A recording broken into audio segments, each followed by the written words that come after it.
mi share ètò yìí o, ẹ bá mi share ètò yìí, ọba mi Èdùmàrè á dúró ti gbogbo wa o.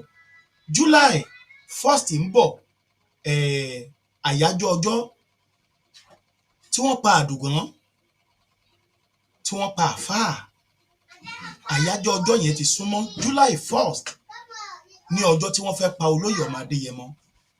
Ẹ̀yin èèyàn mi, mo máa play orin kan ní orí ìkànnì yìí. Orin yìí, ẹni tó kọ orin yẹn èèyàn wa ni. Ó attach àwọn àkáǹtì kan mọ́ orin yẹn. Ní orin tí mo fẹ́ play, máa rí àwọn àkáǹtì kan lórí orin yẹn àti phone number. Àkáǹtì wo ló wà lórí orin yẹn? Àkáǹtì ìyàwó àfáà tí wọ́n pa nílé olóyè ọmọ Adéyẹmọ, àti àkáǹtì ìyàwó àdùgán tí wọ́n pa nílé olóyè ọmọ Adéyẹmọ.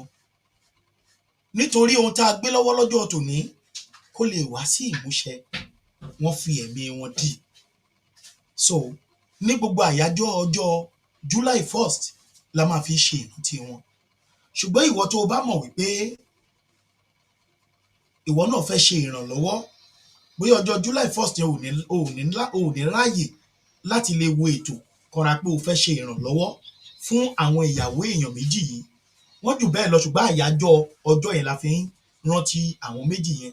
So ìyàwó àfáà àti ìyàwó àdùgán, láti sọ́pọ́ọ̀tì wọn. Ẹ má wàá wò pé ó kéré o, torí pé ó kéré náà ló ń sọ̀yàn dáhùn. Ohun tẹ́ ẹ bá ní, ẹ bá wa fi sórí àkáǹtì yìí. Ó máa land nínú direct account àwọn ìyàwó méjèèjì, nítorí mo ṣiṣẹ́ débẹ̀ ni láti mọ̀ pé ṣé lóòótọ́ àkáǹtì wọn ni. Bẹ́ẹ̀ ni àkáǹtì wọn ni. So ẹ jọ̀ọ́, ẹ bá wa fi nǹkan sí fún wọn.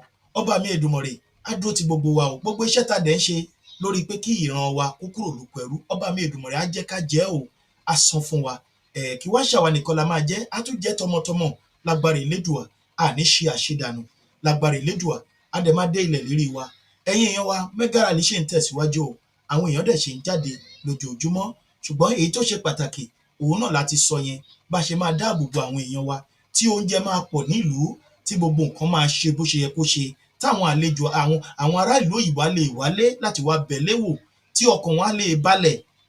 Ẹ̀yin èèyàn wa, tó bá tásìkò yẹn náà fúnra wa la máa mọ̀ pé ààbò ti wà ní ilẹ̀ Yorùbá, látàrí pé ẹ ti ń lọ oko ní ìrọ̀rùn, ẹ dẹ̀ ti ń padà ní ìrọ̀rùn. Ẹ̀yin èèyàn mi, ẹ ṣé mo dúpẹ́ o. Ká ní wonderful day. Ẹ má gbàgbé, ẹ bá share ètò yìí o, ẹ̀yin ọmọ aládé. Ó dàbọ̀. Èmi ọmọ yín náà ni o, àbúrò yín. Arólé bàbá 1010, Olúmike ọba lọ́la JP, ajìjàngbara fún ìdásílẹ̀ orílẹ̀-èdè Odùduwà, ìránṣẹ́ Olódùmarè. Èmi lọ́mọ Àkúrẹ́ olóyè mẹ́kùn, èmi lọ́mọ amúdàsílẹ̀ mogun ẹrun pani. Èmi lọ́mọ olómi méjì apèjèjì lálà, èmi lọ́mọ ọlọ́jà méjì kan náà lọ́rìjọ́. Èmi lọ́mọ wá, ẹ má gbàgbé o, ẹ̀yin olólùfẹ́ mi, èmi náà tún lẹ́mọ ẹkùn o. Ẹ ṣé mo dúpẹ́. Ó bye bye. Bye. Look at the idiot. Thank you.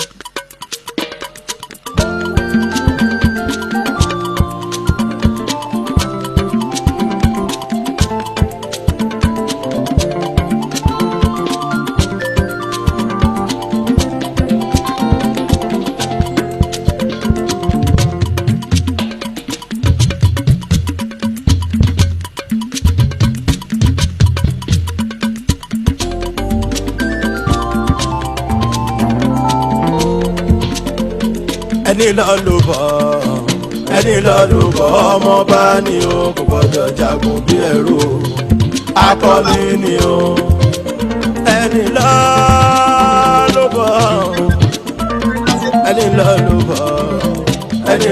bọ̀ ọmọ bá ní o, kò gbọdọ̀ jagun bí ẹrú, akọni ni o. Sunday Igboho ọmọ Adéyẹmọ.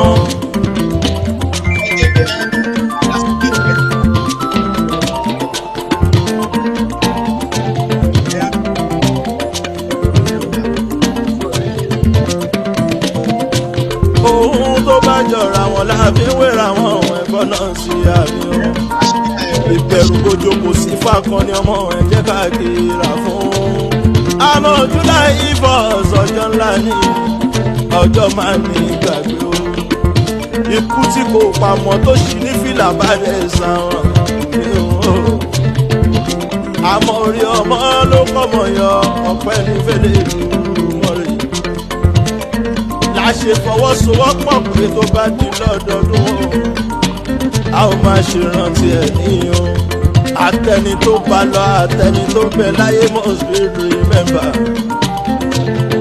Saheed Àdùgàn àtàfáfá àtàìrìn wọn kún fúnlẹ̀ Yorùbá mà ní o ìfà gbogbo ẹ̀yàn abiyamọ tẹ̀dá sọ̀rọ̀ yẹn o láburú kò ní kọ̀yìn o láburú kò ní kọ̀yìn o a ò ní kú léwé tọkọtaya tọmọ ẹ bá mi ṣàmì àṣẹ o àwọn tí ṣẹlẹ̀ sí a ò ní fi wọ́n sílẹ̀ ọlọ́run á dúró tì yín o ẹ kú á dúró tì mí ẹ kú á dúró tì mí o mo dúpẹ́ lọ́wọ́ ọmọ Yorùbá lápapọ̀ tẹ́ jẹ́ kó ojú tì mí o àsìkò Muhammadu Buhari ṣe terrorist government ìjọba kidnapping ló ṣe lódìdí ọdún 8 ìyá má bá ẹjọ́ ọmọ Yorùbá lákọni wá ṣe ìdílé o Sunday ọmọ Adéyẹmọ mo fẹ́ bẹ̀ gbogbo ọmọ Yorùbá ẹ jẹ́ ká jáwọ́ nínú wọn Nàìjíríà kò lè pé generation wa o ẹni náà ló bọ̀ ọmọ bá ní o gbọ́dọ̀ jagun bí ẹrú akọni ni o ẹni náà ló bọ̀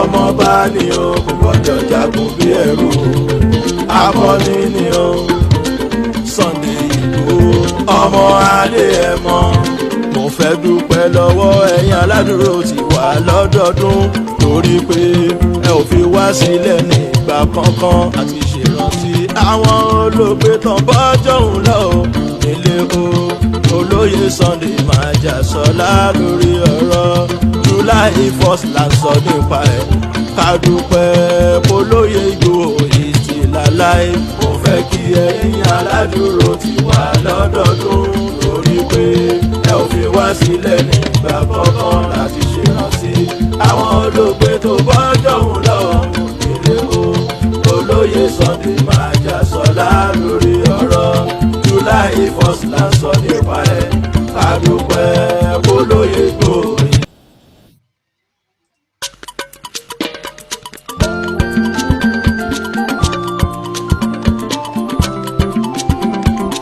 There is no land called Nigeria. There is no language called Nigeria. There are no people called Nigerians. We are only deceiving ourselves. We are not Nigerian. Okay, where is Nigeria? Where is the land called Nigeria? What is the Nigerian language? We are nations that had been forced together to live in one pathetic country. So anybody who goes there today to say pray for Nigeria, that person is just deceiving himself, because the people who want to be that Nigeria had not sat down to agree if they want to be Nigeria.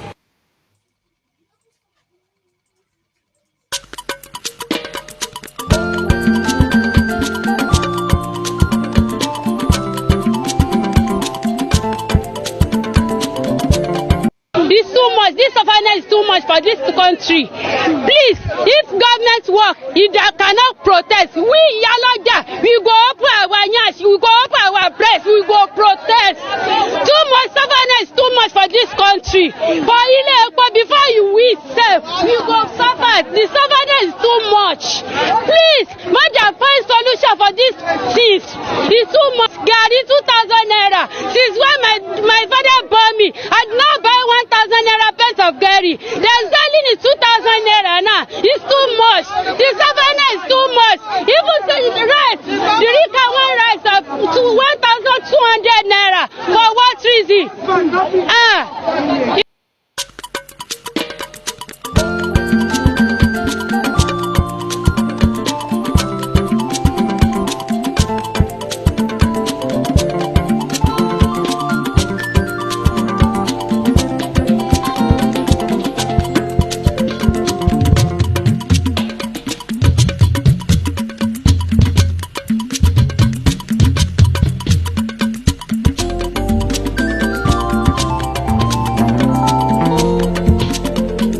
ẹni lọ ló bọ̀ ẹni lọ ló bọ̀ ọmọ bá ní o kò gbọ́dọ̀ jagun bí ẹrú akọni ni o ẹni lọ ló bọ̀ ẹni lọ ló bọ̀ ẹni lọ ló bọ̀ ọmọ bá ní o kò gbọ́dọ̀ jagun bí ẹrú akọni ni o Sunday Igboho ọmọ adé ẹ mọ.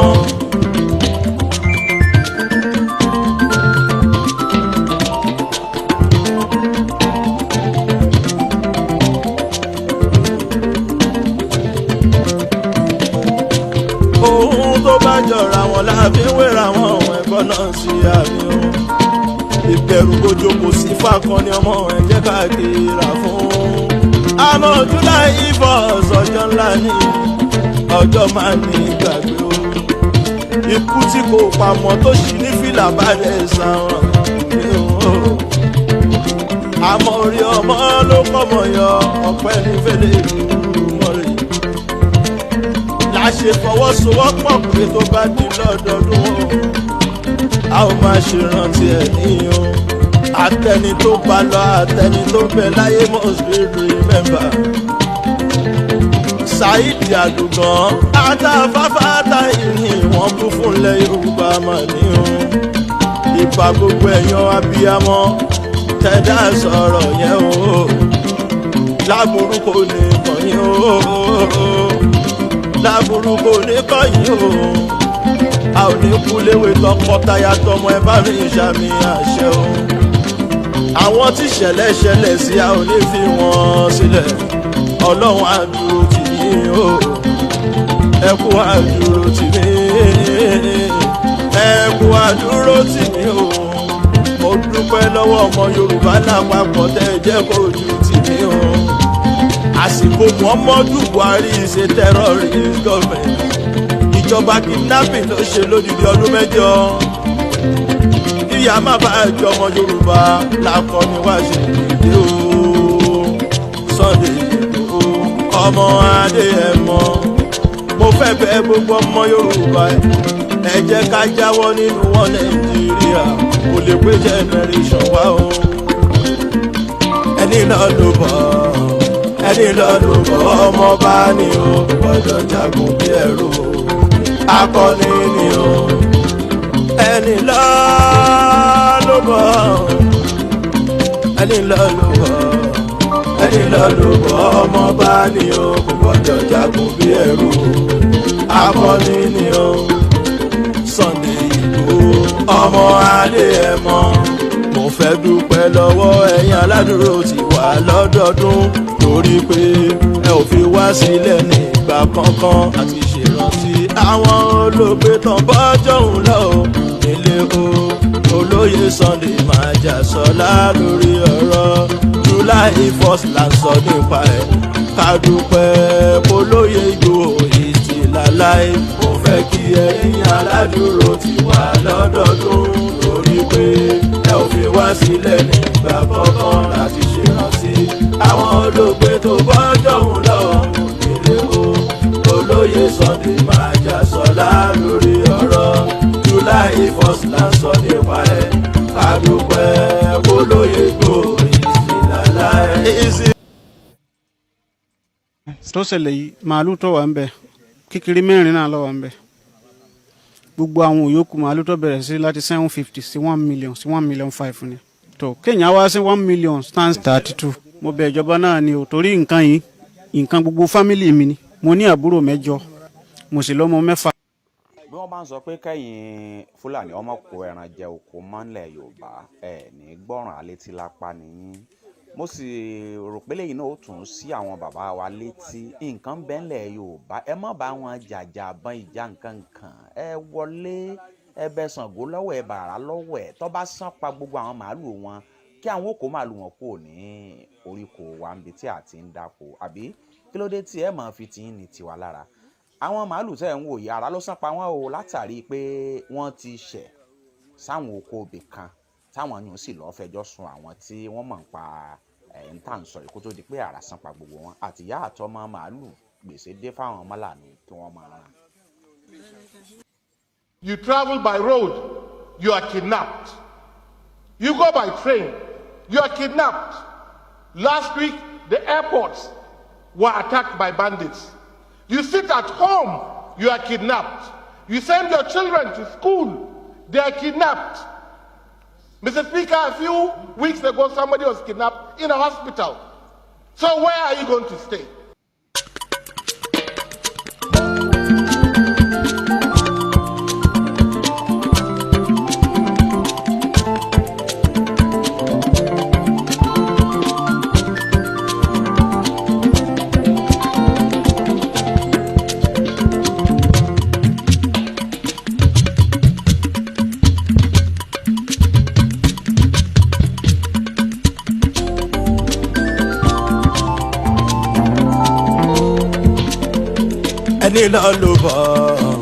ẹni lọ ló bọ̀ ọmọ bá ní o kò gbọ́dọ̀ jagun bí ẹrú akọni ni o ẹni lọ ló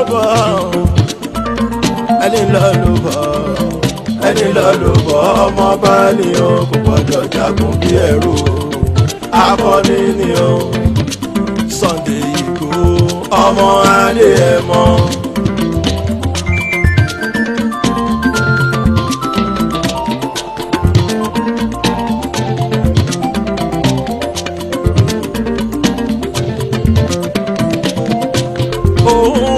Jọra wọn láàbí wéra wọn ẹ̀kọ́ náà sí àmì o ìbẹ̀rù bójú kò sí fákan ní ọmọ ẹ̀ jẹ́ káàkiri rà fún àmọ́ July 1st ọjọ́ ńlá ní ọjọ́ máa ní ìgbàgbé o ikú tí kò pamọ́ tó ṣì ní fìlà balẹ̀ sàwọn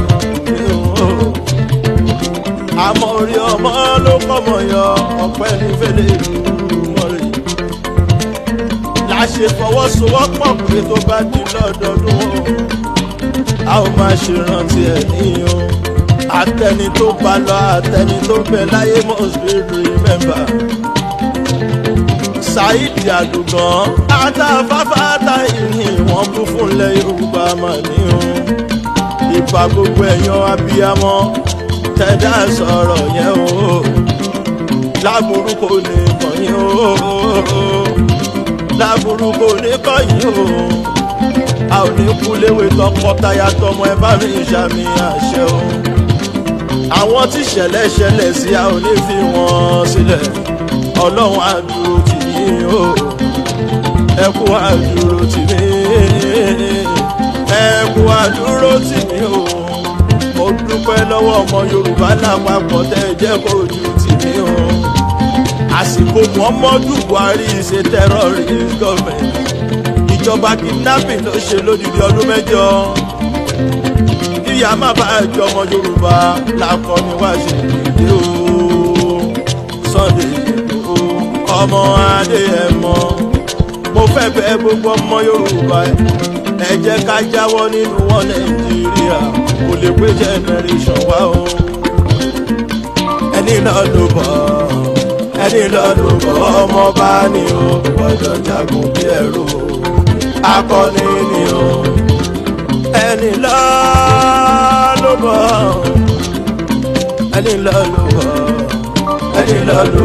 ọmọ bá ní o gbọ́dọ̀ jagun bí ẹrú akọni ni o Sunday Igboho ọmọ Adéyẹmọ mo fẹ́ dúpẹ́ lọ́wọ́ ẹ̀yin aládùúró tí wà lọ́dọọdún torí pé ẹ ò fi wá sílẹ̀ nígbà kankan àti ṣèrántí àwọn olóògbé tán bọ́jọ́ òun lọ nílé o olóyè Sunday Májàsọ́lá lórí ọ̀rọ̀ July 1st là ń sọ nípa ẹ̀ ká dúpẹ́ olóyè Ìgbòho ìtìláláì mo fẹ́ kí ẹ̀yin aládùúró tí wà lọ́dọọdún torí pé ẹ ò fi wá sílẹ̀ nígbà kankan láti ṣèrántí àwọn olóògbé tó bọ́jọ́ òun lọ nílé o olóyè Sunday Májàsọ́lá lórí ọ̀rọ̀ July 1st là ń sọ nípa ẹ̀ ká dúpẹ́ olóyè Ìgbòho ìtìláláì.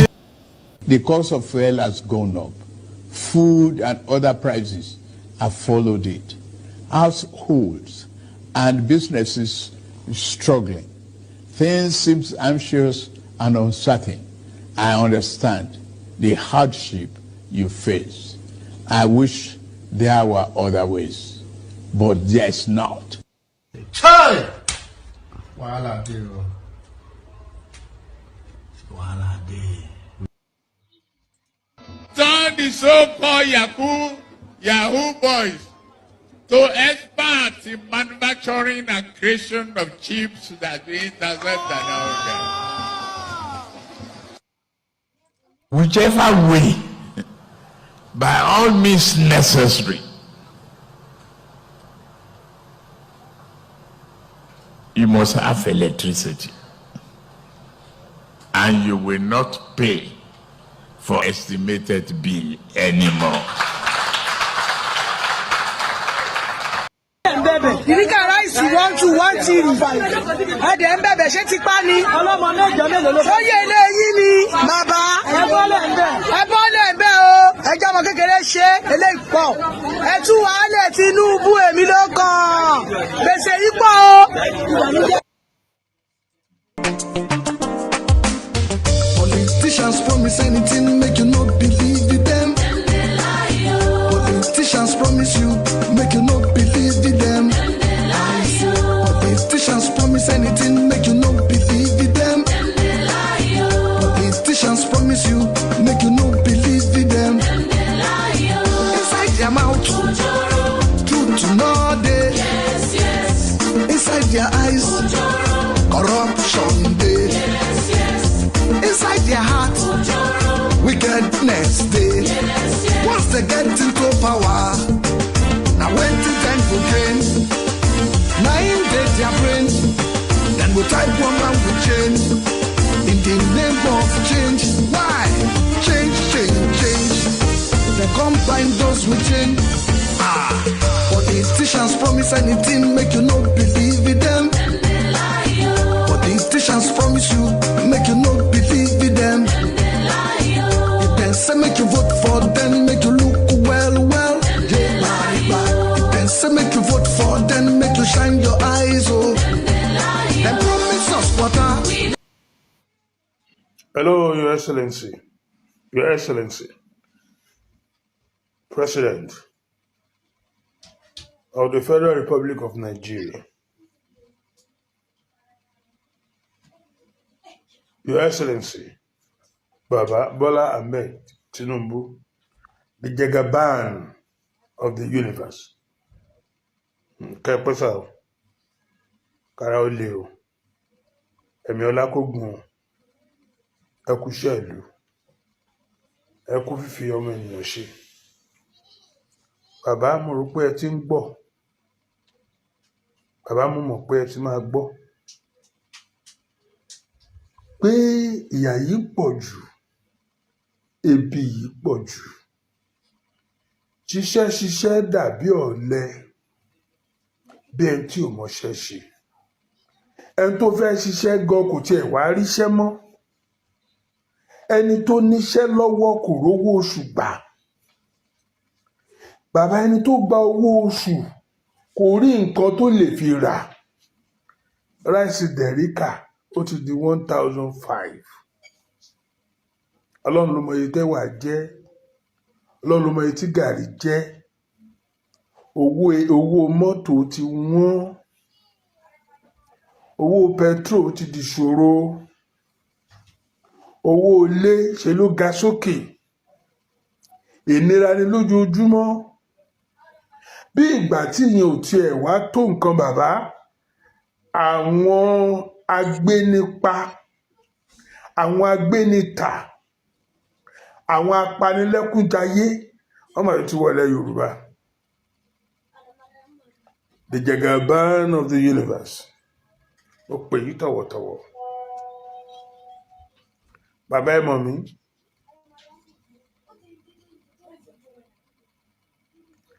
Ohun tá à ń sọ ni pé gbogbo ohun tẹ́ ẹ sọ fún àwọn èèyàn kọ́ ló ń ṣẹlẹ̀ yìí o. Politicians promise anything, make you not believe them. Politicians promise you, make you not believe them. Politicians promise anything, make you not believe them.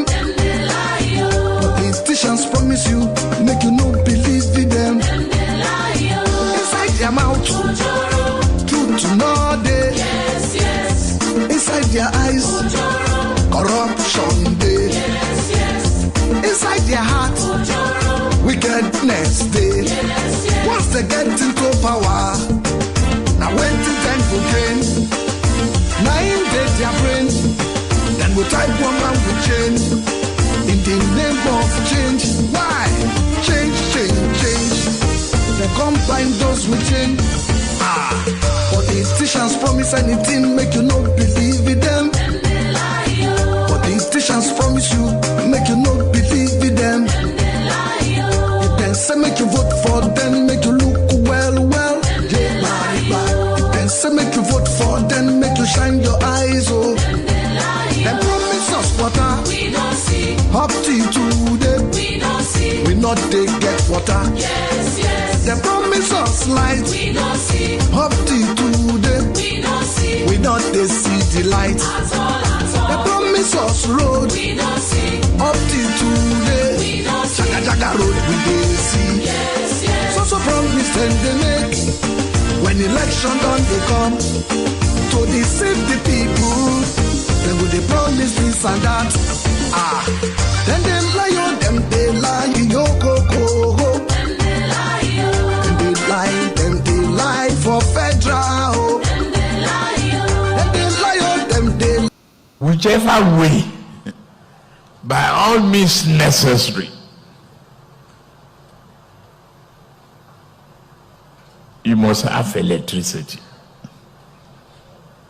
tó jẹ́ ọmọ Yorùbá. If you're Yoruba indigene, mo fẹ́ bá yín sọ̀rọ̀. I want to talk to you all. mo dẹ̀ fẹ́ kẹ́ gbọ́ ọ̀rọ̀ tí n bá yín sọ̀rọ̀. And I want you to listen and accept what I'm about to say. mo náà ti bà abúlé yín, wọ́n ti gbà tán. I said they are already usurping you from your villages all over Yoruba state. ní Ogun State. In Ogun State. Ọ̀ṣun State. Ọ̀ṣun State. Ondo State. Ondo State. Anambra State. Even Anambra State. gbogbo àwọn ilẹ̀ Igbo wọ̀nyẹn. Even the Igbo lands as well. àwọn wọ̀nyí ti wọ̀. People are already entering those places. tí wọ́n dẹ̀ ti gba gbogbo ẹ̀. And they're already overtaking you people in your various states. èyí tá à ń sọ yìí sí. What we are saying right now. kì í ṣe ọ̀rọ̀ ẹ̀sìn o. This is not about religion. Christian. Whether you're a Christian. Muslim. Or you're a Muslim. àwa tájọ́ ọmọ Yorùbá. And we are Yoruba traditional worshippers. àsìkò tá a gbọ́dọ̀ kó ẹ̀sìn wa papọ̀ nìyí. This is time we must band together. láti jà fún àwọn ilẹ̀ bàbá wa. To fight for our father's land so that they don't overtake us in it. ẹ má jẹ́ kó fi ẹ̀sìn gba ilẹ̀ wa o. Don't let them use religion take over our land. gbogbo abúlé tó ń pa l'Ondo State yẹn. All those villages they have taken over in Ondo State. wọ́n pa Muslim, wọ́n pa Christian. When they wanted to kill, they killed Christian and Muslim alike. ilẹ̀ náà ń jà fún kì í ṣe ẹ̀sìn. They are fighting for the land. They are not fighting for religion. ẹ̀sìn náà kàn gbá wọlé o. They are just coming through the lens of religion. so mo sọ fún yẹn ọmọ Yorùbá. But I'm telling you all Yoruba ẹ people, múra o. please be prepared. gbogbo ọmọ Nàìjíríà. Nigerians at ẹ large, múra dáadáa. please be well prepared. wọ́n má bàa gba ilẹ̀ yín o. So that they don't take you away from your father's wọ́n á pe land. gbogbo àwọn lọ́balọ́ba. And calling onto the royalties in Yoruba Ọọ̀ni land. of Ifẹ̀. The Ọọ̀ni of Ife, the Imperial Majesty. kábíyèsí kádé pẹ́ lórí rẹ. Kábíyèsí, we greet you, sir. ẹ dá sí o. Please talk about this. Aláàfin tuntun tó ṣẹ̀ jẹ ẹ dá sí The o. new Aláàfin, please talk ẹ̀yin about ọba this. Ondo All ẹ dá sí o. the kings in Ondo State. ẹ̀yin ọba Ọ̀ṣun Ọ̀yọ́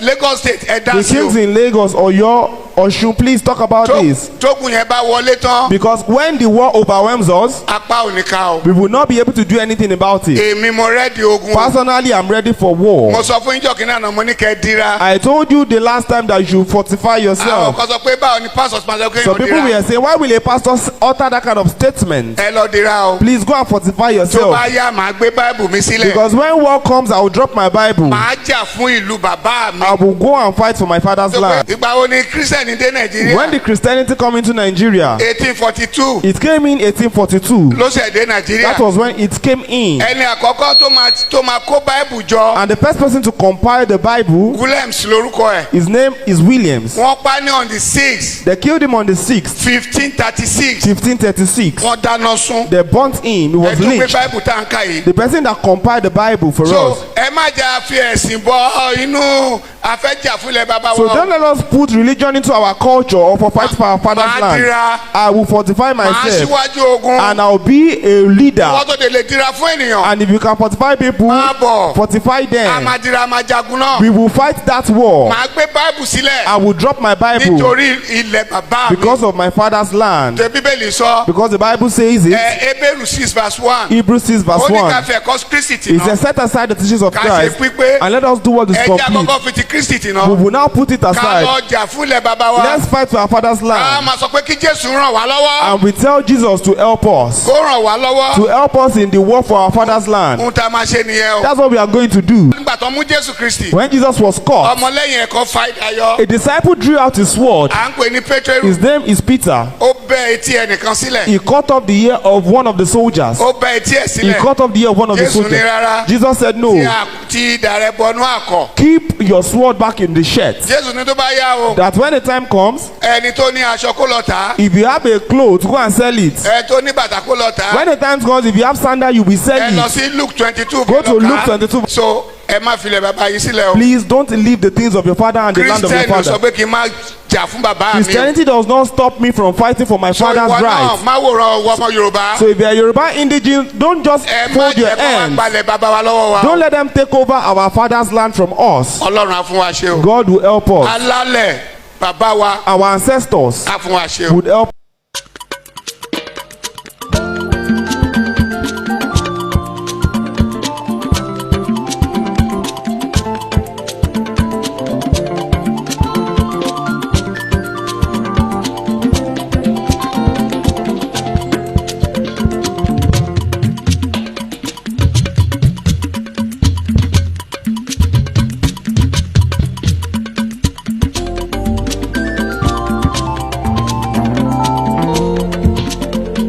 Ẹni lọ ló bọ̀, ẹni lọ ló bọ̀, ọmọ bá ní o, kò gbọdọ̀ jagun bí ẹrú, akọni ni o. Ẹni lọ ló bọ̀, ẹni lọ ló bọ̀, ẹni lọ ló bọ̀, ọmọ bá ní o, kò gbọdọ̀ jagun bí ẹrú, akọni ni o. Sunday Igboho, ọmọ Adéyẹmọ.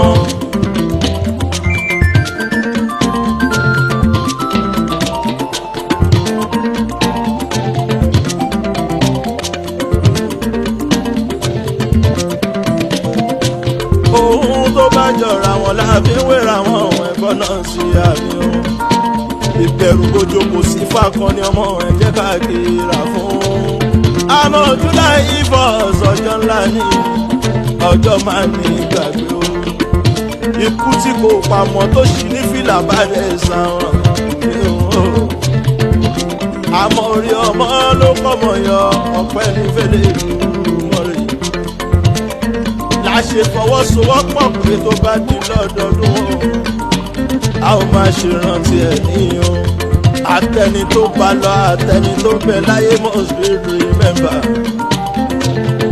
Saheed Àdùgàn àtàfáfá àtàyìn wọ́n kún fúnlẹ̀ Yorùbá mà níyàn. Ìbà gbogbo ẹ̀yàn abiyamọ tẹ̀dá sọ̀rọ̀ yẹn o. Láburú kò ní kàn yín o. Láburú kò ní kọ́yìn o. A ò ní kú léwe tọkọtaya tọmọ ẹ bá mi ṣàmì àṣẹ o. Àwọn tí ṣẹlẹ̀ ṣẹlẹ̀ sí a ò ní fi wọ́n sílẹ̀. Ọlọ́run á dúró tì yín o. Ẹ kú á dúró tì mí. Ẹ kú á dúró tì mí o. Mo dúpẹ́ lọ́wọ́ ọmọ Yorùbá lápapọ̀ tẹ́ ẹ jẹ́ kó ojú tì mí o. Àsìkò Muhammadu Buhari ṣe terrorist government. Ìjọba kidnapping ló ṣe lódìdí ọdún 8. Ìyá má bá ẹjọ́ ọmọ Yorùbá lákọni wá ṣe ìdí o. Sunday Igboho ọmọ Adéyẹmọ. Mo fẹ́ bẹ̀ gbogbo ọmọ Yorùbá ẹ jẹ́ ká jáwọ́ nínú wọn Nàìjíríà kò lè pé generation wá o. Ẹni náà ló bọ̀ ẹni lọ́dún bọ̀ ọmọ bá ní o gbọ́dọ̀ jagun bí ẹrú akọni ni o. Ẹni lọ́dún bọ̀ ẹni lọ́dún bọ̀ ẹni lọ́dún bọ̀ ọmọ bá ní o gbọ́dọ̀ jagun bí ẹrú akọni ni o. Sunday Igboho ọmọ Adéyẹmọ. Mo fẹ́ dúpẹ́ lọ́wọ́ ẹ̀yin aládùúró tí wà lọ́dọọdún torí pé ẹ ò fi wá sílẹ̀ nígbà kankan àti ṣèrántí àwọn olóògbé tán bọ́jọ́ òun lọ nílé o. Olóyè Sunday Májàsọ́lá lórí ọ̀rọ̀ July 1st là ń sọ nípa ẹ̀. Ká dúpẹ́ olóyè Ìgbòho ìtìláláì dúró tì wá lọ́dọọdún torí pé ẹ ò fi wá sílẹ̀ nígbà kọ̀ọ̀kan láti ṣèrántí àwọn olóògbé tó bọ́jọ́ òun lọ́wọ́ nílé o. Olóyè Sunday Májàsọ́lá lórí ọ̀rọ̀ July 1st là ń sọ nípa ẹ̀ àdúpẹ́ olóyè tó.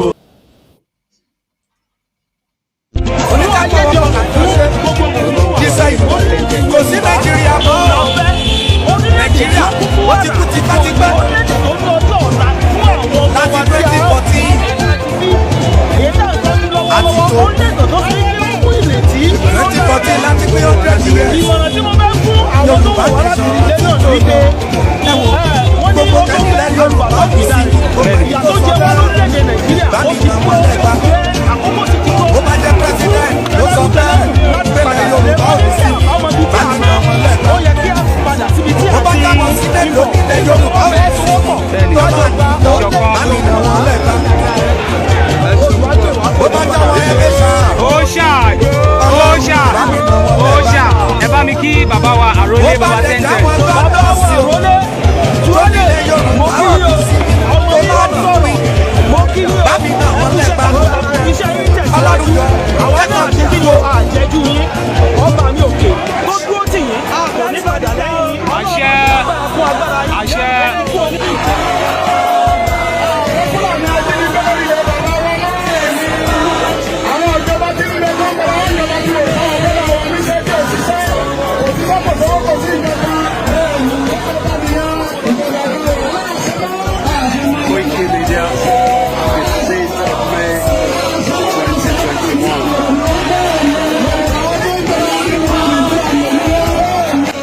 Yorùbá nation no going back. Bí wọ́n fẹ́ bí wọ́n kọ̀ àwa la máa borí wọn. Owó bàbá dámì Ìgbòho òòṣà owó bàbá dámì Ìgbòho òòṣà owó bàbá dámì Ìgbòho òòṣà owó bàbá dámì Ìgbòho òòṣà owó bàbá dámì.